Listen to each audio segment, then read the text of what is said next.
Imagine a part of yourself, a hidden landscape within you. It's a place of powerful energy, deep desires, and raw, unfiltered emotions. It's a side of you that rarely sees the light of day, not because it's inherently bad, but because from a very young age, we often learn to tuck it away. We're taught, sometimes directly, sometimes subtly, that certain feelings, certain wants, especially those connected to our sexuality or our deepest longings, are best left unexpressed, unspoken, even unacknowledged to ourselves. So we become experts at pretending. We might joke about these deeper currents, or quickly change the subject. We might scroll past anything that reminds us of this hidden part, or even build up strong moral arguments against it. We learn to navigate the world with a carefully constructed version of ourselves, one that feels safer, more acceptable to our friends, our partners, and even to our own conscious mind. But what happens to this energy when it's ignored? Does it simply vanish? Not at all. Like a river dammed, the pressure builds. It starts to whisper in the quiet moments, late at night, when the distractions fade. It can speak in confusing ways. A sudden, intense attraction, a raw, unexplainable feeling, or a disquieting sense of emptiness. This isn't the sanitized desire we see in movies, the kind that's easily packaged and understood. This is something more primal. It's not always about romantic love or even just physical intimacy. Sometimes it's about a deep yearning for power, for control, or paradoxically, for submission.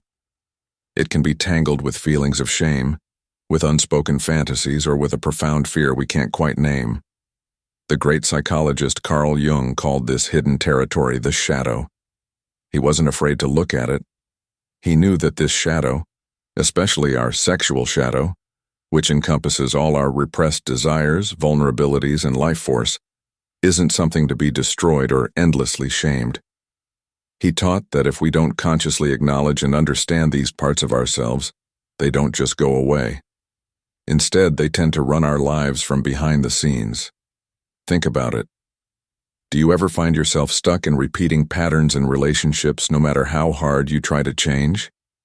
Do you sometimes feel emotionally numb, even during moments that should be joyful or intimate? Do sudden waves of shame or anxiety wash over you without a clear cause? These can be the shadow, trying to get your attention. It might show up as an obsession, an addiction, or in the way we sabotage our closest connections. The sexual shadow isn't just about sex in the narrow sense. It's about all the parts of your aliveness, your creativity, your vulnerability, and your power that you were told were wrong, dirty, or unworthy. It's every desire you denied, every experience you buried, every fantasy you judged, and every tender feeling you were too afraid to show. This energy lives deep within your psyche, and like anything buried alive, it doesn't die. It waits, it grows, and it often shows up in ways that frighten or confuse us. You might lash out at people who awaken these hidden feelings in you, or you might chase fleeting encounters because true intimacy feels too exposing, too terrifying. Maybe you crave a sense of control over others, or feel an overwhelming need to be controlled, and then hate yourself for these very desires. Perhaps you've learned to confuse love with performance, or you feel numb during physical intimacy, as if a part of you isn't truly there. You might think something is fundamentally wrong with you, labeling it as a dysfunction. But Jung would suggest it's more of a disconnection. You're not broken, you're divided. The parts you've exiled, called sick or sinful, have become this active shadow. And it's not just hiding, it's always trying to return, to be seen, to be integrated. This shadow is where your deepest wounds meet your most powerful instincts. When we repress this vital energy, it can become distorted. Shame can turn into obsession. Our unloved, unacknowledged parts can feel dangerous. Jung famously said, "What you do not make conscious will come back as fate." And nothing comes back with more force than repressed life energy, especially our sexual energy, because it's so fundamental to who we are. It's not just random energy. It's tied to your identity, your deepest longings, It's the most honest part of your humanity, constantly trying to reach the surface. Yet, in our world, these are the conversations we avoid. We don't talk about this in therapy easily or in spiritual circles. We often don't even admit it in our most private thoughts. We keep it locked away because it doesn't fit the polished image we try to maintain. The good person, the pure soul, the enlightened individual, the one who is always emotionally healed and in control. But beneath that mask, the shadow burns. The more you try to push it down, the more control it secretly gains over you. You'll see it in fantasies you didn't consciously choose but can't forget. It will visit you in dreams that leave you shaken. It will show up in relationship dynamics you don't understand, or in sudden, overwhelming guilt when you dare to feel good or want something deeply. It's that quiet panic when someone sees a little too much of you. Because the sexual shadow isn't always loud and dramatic. Sometimes, its most powerful form is a profound silence, a deep numbness that can become so familiar it feels normal. You might call it low libido or stress or just getting older. But often, at its root, it's a form of grief. Grief for the parts of yourself that were never allowed to be fully alive, for desires that were never given a voice, for attractions that never felt safe, for a personal power that was deemed too much. Jung didn't say we should let the shadow run wild. He said it needs to be known. It needs to be seen, invited in, and understood. When you start that conversation with yourself, something incredible begins to change. You stop fearing yourself. You stop apologizing for being a complex human being, and you begin the challenging, yet beautiful journey of becoming whole. This isn't about indulging every impulse without thought. It's about understanding where your impulses come from. What are they trying to tell you? What forgotten part of you is trying to awaken? Because beneath this sexual shadow, there's something incredibly sacred, your innate drive towards wholeness. Not just physical wholeness, but emotional, energetic, and soul-level integration. Your sexual shadow isn't proof that you're sick or bad. It's proof that you are fragmented, and it holds the very keys to reclaiming the pieces of yourself that were buried. Carl Jung wisely said, "One does not become enlightened by imagining figures of light, but by making the darkness conscious." This is where true healing and growth begin. Not with escapist fantasies, not with more denial, but with a single honest question to yourself. What part of my desire, my power, my aliveness have I buried? And what has it truly cost me to keep it hidden? Answering that is the first step. Your sexual shadow isn't your enemy. It is, in fact, the lost part of you, yearning to come home. There's a reason you were taught to hide it. From parents, from society, from culture. Even your own mind, in its attempt to protect you, built walls. When we are young, anything that feels unsafe, unaccepted, or socially dangerous often gets pushed deep underground. This isn't a flaw in you. It's a survival mechanism. Your conscious mind tries to protect what it thinks will help you function, and it buries the rest. That buried part becomes the shadow. And when it comes to our deepest desires, our sexuality, this splitting often happens early and sometimes quite harshly. Because desire isn't just about sex, it's about instinct, self-expression, vulnerability, and connection. It's often the first time a child feels an immense, powerful energy that they don't have words for. If that energy is met with shame, punishment, or even just silence, it gets cut off. The child learns, this part of me is not safe. This part of me is bad. This part of me must be hidden. And what gets hidden doesn't just go away. It changes. It mutates. Jung warned that anything buried in our unconscious mind will eventually find a way to the surface, often not in its original healthy form, but as fear, compulsion, or projection. The unconscious doesn't speak in logical sentences. It speaks in symbols, in attractions and repulsions, in fantasies and discomforts. It will project your unowned, unacknowledged energy onto other people. You might find yourself intensely drawn to, or intensely critical of, people who embody the very qualities you've disowned in yourself. You might try to save them, judge them, desire them, or hate them. But what you're often doing is trying to reclaim a lost piece of yourself. Those people are mirrors. Jung said that everything that irritates us about others can lead us to an understanding of ourselves. This is especially true for our reactions related to sexuality and desire. If someone makes you deeply uncomfortable or intensely fascinates you, ask yourself, what are they expressing that I've suppressed in myself? Is it freedom? Is it a need for dominance or a longing for softness? Is it a raw, unapologetic need? Is it the capacity for pleasure without guilt? Whatever it is, that quality, that energy, is also a part of you. It's just living in your shadow. And as long as it stays buried, you'll never be truly free. Because repression doesn't lead to virtue, it leads to a life half-lived. You might smile politely, say all the right things, and appear to have it all together. But beneath the surface, a vital part of you is suffocating. The more polished the exterior, the more chaos can build within. Your body remembers what your mind tries to deny. It aches in the silence. It sends signals. It triggers you when you least expect it. Desire doesn't vanish just because you've trained yourself to ignore it. It becomes shadow-bound, and the deeper it's hidden, the more extreme its eventual expression can be. This is why some people live what feel like double lives, one persona for the world, and another often chaotic and compulsive, hidden away. This isn't hypocrisy, it's a sign of deep disconnection. The more disconnected you are from your shadow, the more power it has over you. Jung described the shadow as a tight passage, a narrow door, and that going through it is a painful but necessary part of reaching the deep well of the self. But the incredible truth is, on the other side of that door isn't just darkness, it's wholeness. Your shadow, especially your sexual shadow, isn't just where your wounds are hidden.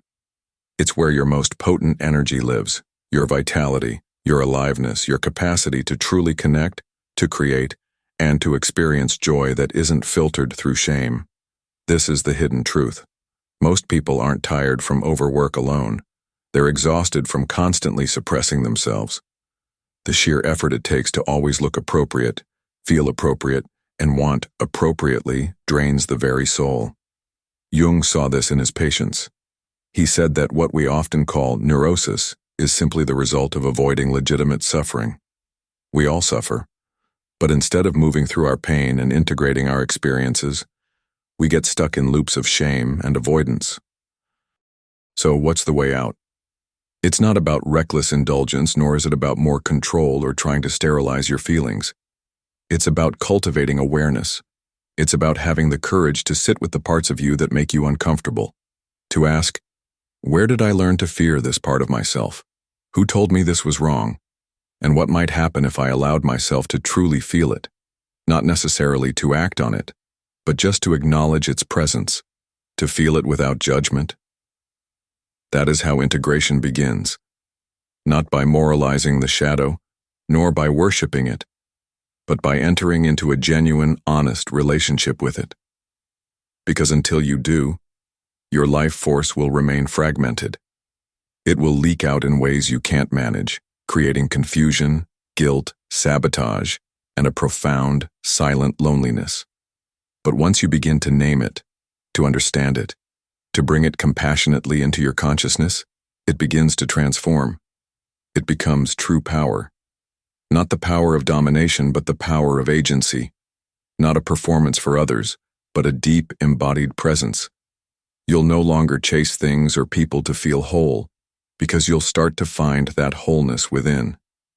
You'll no longer need to suppress parts of yourself to feel safe, because your safety will come from your own integrated being. You'll stand in your full self, raw, honest, and beautifully integrated. Jung taught that wholeness is not about being perfect, it's about the union of opposites, the light and the dark within you. And nowhere is this union more vital than in how you experience your own desires, your own life force. You are not wrong for wanting. You are not broken for feeling. But you are at risk of a life unlived if you keep dividing yourself between who you truly are and who you think you should be. Your shadow, that hidden part of you, will not remain silent forever. If you don't consciously open the door to it, it will eventually break through the wall in unexpected and often painful ways. So, let it speak now. Listen to it gently, before it has to shout to be heard, before it returns as what feels like an unchangeable fate. You might think you're in control, that you consciously choose who you're attracted to, who you love, who you push away, who you chase. But beneath every one of those decisions, there's often an invisible map, a blueprint drawn from your earliest experiences, from silence, from shame, from the culture around you, from past traumas, from all the things that were absent when you needed them. This is what Carl Jung warned us about. He said that what we fail to make conscious becomes our destiny, and nowhere does this warning echo louder than in the realm of our sexuality and our deepest desires. You can build a beautiful life on the surface, a career, a partner, a perfect schedule, a constant smile. But if your sexual shadow, your core life force, is still buried and unacknowledged, your life will slowly begin to feel unrecognizable even to you. You might wake up next to someone and feel nothing. You might touch without real presence. You might find yourself staying in relationships that numb you, while simultaneously destroying the connections that could make you feel too much, too intensely. You might confuse emotional safety with boredom, or run from true depth because it reminds you of old pain. You might even crave what wounds you and reject what could heal you, all without fully understanding why. But Jung understood. He knew what happens when a person refuses to meet their own shadow. They don't just become detached, they become divided. And a divided self can only create divided, unfulfilling relationships. You might be physically present, but emotionally absent. You might be sexually active, but psychologically shut down. You might smile during moments of intimacy, while a core part of you feels like it's disappearing, and slowly, inevitably, your partner will sense this vacancy, this absence. They might not know what's missing, but they'll feel it. They might blame themselves, question their own worth. But often, they are simply standing in the presence of someone who hasn't yet faced the entirety of themselves. This is how the unacknowledged sexual shadow can quietly destroy relationships, not with explosive violence, but with a slow, creeping emptiness. You cannot truly give what you haven't reclaimed within yourself. You cannot genuinely connect with another if you are split in two. You cannot touch another soul with depth and authenticity if you are still afraid of your own. And perhaps the most tragic part is how easily people adapt to this state of being. They learn to make numbness normal. They call it stability or maturity. They convince themselves that the fire, the passion, the intense aliveness they once felt was just a youthful folly. But deep down, a part of them knows. A part of them knows they buried something precious and real, and no amount of external performance or superficial success can ever truly replace it. This is the profound, often hidden consequence of an unreclaimed sexual shadow. You don't just lose passion, you lose true presence. And when genuine presence dies, love can devolve into mere maintenance, a routine devoid of its soul. But the damage doesn't stop at your romantic relationships. It spreads. It seeps into how you move through the world, into your creativity, your spiritual life, your very sense of meaning and purpose. Jung taught that the repression of our core life energy, our sexuality in its broadest sense, leads to a psychic splitting, a division that affects not just the bedroom but the very soul. Because this energy is not just physical, it is symbolic, it is archetypal. It is the raw, creative force of your being, always trying to move through you, to express itself. And when that fundamental force is blocked, everything in your life can begin to slow down, to lose its color. You might find yourself procrastinating, overthinking everything, feeling numb, or escaping into fantasies instead of taking action. You might withhold your true self instead of expressing it. And all of this repression can feel strangely logical, justified, even reasonable. But it's not reason. It's resistance. You are resisting the fullness of life itself. And the cost of that lifelong resistance, though invisible at first, eventually becomes everything. It's the slow dimming of your light, until you barely recognize your own eyes in the mirror, until your own voice sounds like that of a stranger, until you stop expecting anything truly extraordinary or deeply joyful to happen to you. You might call it burnout, or fatigue, or simply the way things are. But Carl Jung would call it disintegration. You are being slowly dismantled by your own refusal to feel, by your fear of your own magnificent, messy, human entirety. And sadly, society often reinforces this disconnection because we live in a world that is simultaneously hypersexualized on the surface and deeply, emotionally sterile underneath. We use the imagery of sexuality to sell products, to drive clicks, to get attention. But we rarely, if ever, sit with its profound truth, its sacred power. We seldom ask why we chase its superficial forms so endlessly, yet rarely feel truly fulfilled or deeply connected. Why can we talk about sex so loudly, yet still feel such profound shame so silently? Why do we desire so intensely, yet often touch each other as if we're made of glass, afraid to break or be broken? It's because, in many ways, society doesn't want your wholeness. It often benefits from your confusion, your fragmentation. The more disconnected you are from your own inner world, your own true desires and power, the easier you are to manipulate, to monetize, to distract. The unacknowledged shadow becomes profitable for others. And so, many of us stay stuck, half awake, half alive. But Carl Jung didn't leave us in despair. He offered the path of courageous confrontation. He said that truly facing your shadow is the very beginning of transformation. Reclaiming your sexual shadow, your core life force, isn't just about healing past trauma, though that is a vital part of it. It's about reclaiming your authentic power. Because when you truly know what moves you, when you understand your deepest desires and fears without judgment, you can no longer be so easily controlled by external forces or your own unconscious patterns. You begin to stop craving empty validation from others. You stop settling for lifeless intimacy or superficial connections. You stop shrinking your desires and your aliveness to make others comfortable. You stop using your energy, including your sexuality, as a performance, and you start living it as genuine presence.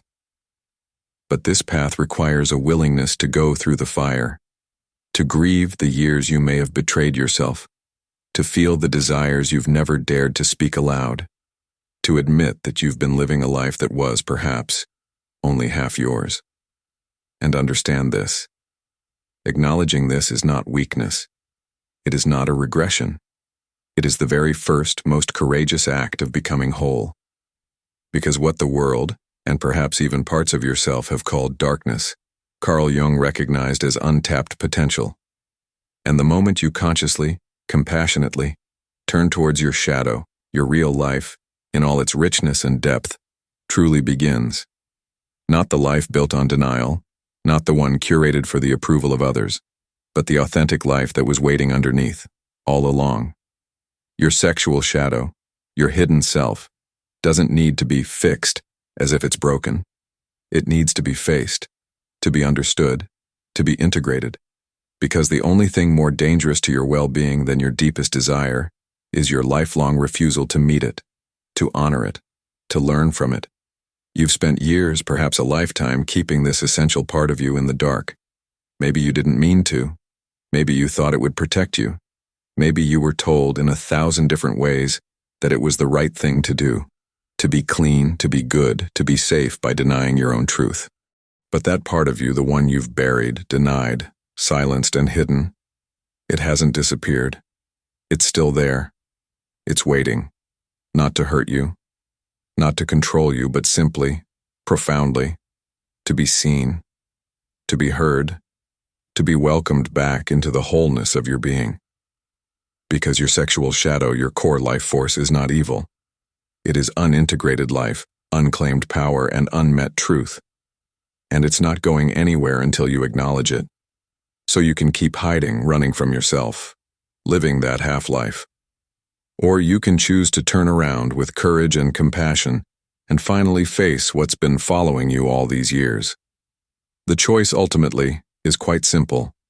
Wholeness or performance, true presence or a lifetime of numbness, a life lived from the surface or a life lived from the very depths of your soul. Perhaps it's time to ask yourself, am I ready to reclaim what I buried?